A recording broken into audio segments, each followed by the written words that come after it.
വലിയതുറ കടൽത്തീരത്തു കൂടി നടന്നാൽ കടലിനെ നോക്കി നെടുവീർപ്പിടുന്ന നിരവധി മത്സ്യത്തൊഴിലാളികളെ കാണാം. ഒരു കാലത്ത് ഇവർ മെയ്ക്കരുത്തിൻ്റെ പ്രതീകങ്ങളായിരുന്നു. ലാസർ, ലോറൻസ്, ജോസഫ്. കണ്ടുമുട്ടിയവരിൽ 3 പേർ അനുഭവം പറഞ്ഞു. ആഴക്കടലിൽ വെച്ച് ലാസറിൻ്റെ തോണി മറിഞ്ഞു. ദുഷ്കരമായ കാലാവസ്ഥയിൽ ലോറൻസ് തളർന്നു വീണു.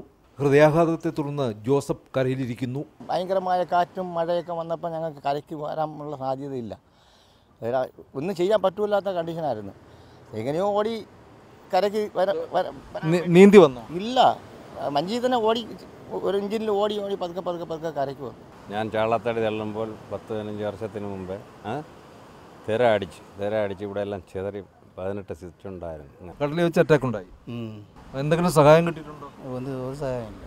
കാറ്റ് കൊള്ളാനെത്തുന്നവർക്ക് കടൽ കൗതുക തിരകളാണ്. എന്നാൽ കരയിൽ നിശ്ചലമായ വഞ്ചികൾ പോലെ മറ്റു ചിലർ കരയിലുണ്ടെന്ന് അധികം പേർക്കറിയില്ല. ക്ഷേമനിധികളോ സഹായ വാഗ്ദാനങ്ങളോ ഈ തൊഴിലാളികൾക്ക് വേണ്ടി ഉണ്ടാകുന്നില്ല. വീണാൽ വീണു, അത്ര തന്നെ. ലോറൻസിനും ലാസറിനും കടൽ ഭയപ്പെടുത്തുന്ന ഓർമ്മയാണ്. എന്നാൽ പണ്ടിങ്ങനെയായിരുന്നില്ല. ഇപ്പോൾ കടലിനോട് പരിദേവനം പറയാൻ മാത്രമേ നിർവാഹമുള്ളൂ. വലിയതുറയിൽ നിന്ന് എബ്രഹാം മാത്യു, റിപ്പോർട്ടർ.